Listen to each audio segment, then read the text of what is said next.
Today's class was on Eastern philosophy.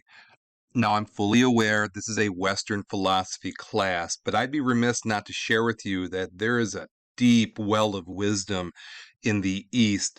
And as we're going through this Know Thyself unit, we're learning about ourselves. Hopefully today you can get something from the East that you can connect to your life. Now, your logical question is, hey, Salsachuli, why don't you teach both? That's a good question. Quite honestly, in a one-semester class, I wouldn't do either tradition justice if I blended them. So we're going to be focusing on the West. Now, if it was a two-semester class, an all-year class, definitely one half would be Western, one half would be Eastern. So what are the basic differences? Now, first of all, I'm going to focus on what's the same. They're really old, they're really deep, and they're really valuable. Let's get that out of the way. But in the West, you can trace its roots to Greece, to Athens, Socrates, who taught Plato, who taught Aristotle. It's about the individual, accumulating knowledge. We separate parts from the whole. The focus is on mastery. And let me apply it in a way you can probably understand. An American school, very individualistic. You have a lot of choice. If you accumulate the knowledge and recite it back, you get A's and B's. We separate the classes, even though in reality, as an adult, you're going to realize you use all the disciplines in your life. So it shows a Western tradition, whereas the East, you can trace its roots to China. It's about the universal, interconnectedness, harmony, and on the most simplistic level, the West tends to be I, me. The East tends to be we, us. Okay? Now think of it like a Venn diagram. There are certain aspects of Western philosophy that are Western. There's certain parts of Eastern philosophy that are Eastern, but there's this middle ground that they share. There are certain things that they share in common. If you think about philosophy in general, it's learning how to think, it's seeking the truth, it's getting tools to exist as well as we can in this life that we are given. So in that respect, they are the same. So in short, certain things purely East, certain things purely West, and other areas they share in common. Okay, now I picked the 8 greatest hits. I called them the jewels of the East. I have read all 8 of these books, not all of them. Certain ones are very, very large. I've read some of them in its entirety, some of them pieces of it. And what we have here is we have the Book of Five Rings, the Hagakure, the Art of War, the Dhammapada, the Analects of Confucius, the Tao Te Ching, the Bhagavad Gita, and the Upanishads. And I apologize for my pronunciation. I probably messed up at least one of them.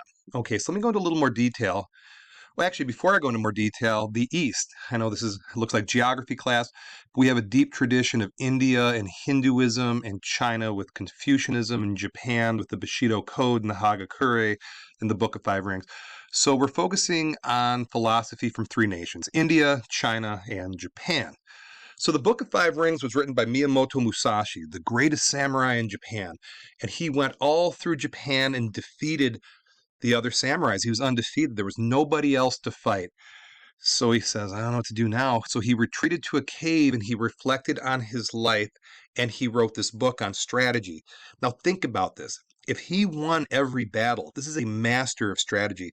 Now this isn't literal, okay? I'm not teaching you how to use a katana and be a samurai, but you have to be strategic in your thinking. And this book is an excellent book to learn strategy. The second book is the Hagakure, also out of Japan. It's the Bushido Code, the code the samurai followed. And you can take their philosophy of honesty and virility and, being conducting yourself in a way that will never bring shame to yourself and your family. You can certainly apply that right now in the West. Now, the third book, The Art of War by Sun Tzu, brilliant book. Now, Sun Tzu was a military general. And again, a metaphor.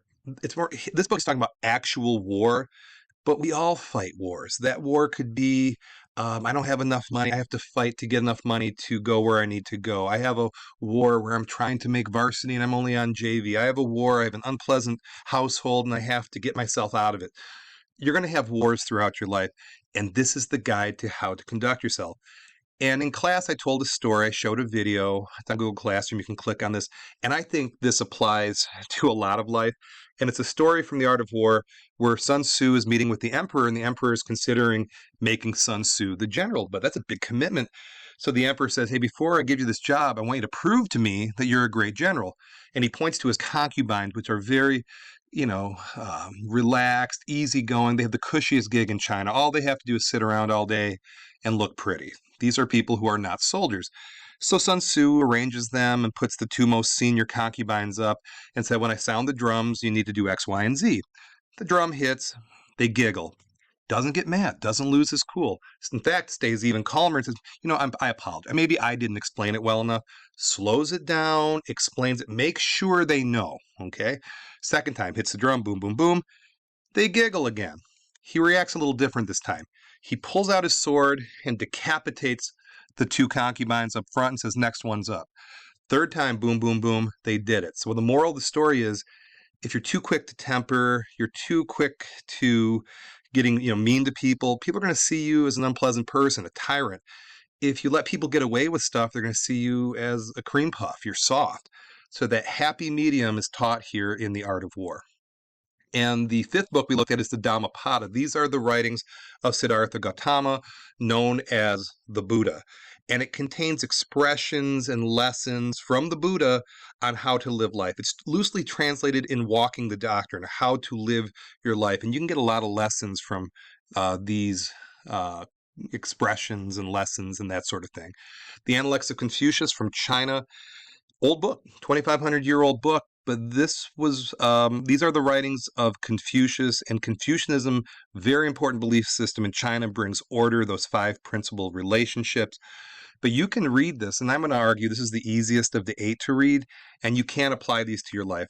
The 7th book we looked at, or is the 6th book we looked at, the Tao Te Ching, is the belief system of Taoism. And it's 389 quotes on 51 topics, and it contains insights on how to live. Now, I think my favorite is this concept of Wu Wei. Essentially, you go with the flow. We've all been gifted with certain abilities and strengths. Don't fight against those. Go with those, and you'll live a more fulfilled life. So this is the rudiments of Taoism. And for the 7th one, we go to India, the Bhagavad Gita. These are 700 verses, and Hindus consider this the song of God. These are very, very sacred to Hindus, and it sets forth what their religion's about. You've probably heard of it in the context of history class. When J. Robert Oppenheimer was witnessing the atomic bomb blowing up for the first time, he quoted from this. He said, "Now I'm become death, the destroyer of worlds." And the final book is also from India, the Upanishads. Very, very big book. 108 Upanishads, and this is, again, the philosophical foundation of Hinduism. And similar to the prior books, you can take these lessons and attempt to apply them to your life today. Okay, so now I've given you a small taste. I'm going to ask you to do 2 things. It says partner up and interpret. If you're watching this because you were absent, it's going to be on your own, unless you want to do it with a family member or sibling, whatever. And I gave you 3 quotes, in my opinion, the coolest quotes or the most useful quotes or quotes I liked. If you want to dig a little deeper, lovely. And I want you to interpret them. Now, these quotes are on Google Classroom, so please go through those and try to interpret them, but with the eye of how can I connect it to myself. And then the last item is our 3rd journal entry. What are the similarities and the differences between Western and Eastern philosophy? Choose 3 of the quotes or stories from the East, okay, that we learned about in class, and apply them to your day-to-day life. That's what I am hopeful you do. I think I did that with the story from Sun Tzu. I can apply that as a teacher, as a parent. Be patient, be calm, make sure if people don't understand, that's on me. However, if somebody crosses a line, you have to establish yourself as saying, I'm not going to put up with that. That's an example of that. So again, I hope you have some insights from the East. And here are my final thoughts, okay? There's tremendous wisdom in both the Western and Eastern philosophical traditions. I don't want you to think one's better or one's worse. They are both valuable, they're both deep, they're both good, okay? If you go to university, you want to take an Eastern philosophy class, I think you'll really like it. Okay, number 2 here, I'm not teaching both due to time constraints, and I don't want you to say one's better. I just said that. I've personally learned a lot from both, and both traditions will result in you knowing yourself better. In the West, it's more of an individualistic lens, whereas the East, it's more about the collective. There are times of life, I think we all can agree with this, that you need to work as an individual, and there's times to work as the collective, in the collective, okay? Being a wrestler is different than being a football player. Wrestler's individual, football team is a team. that applies to life. That's just one small example. So, anyway, I appreciate you watching and good luck interpreting all those quotes.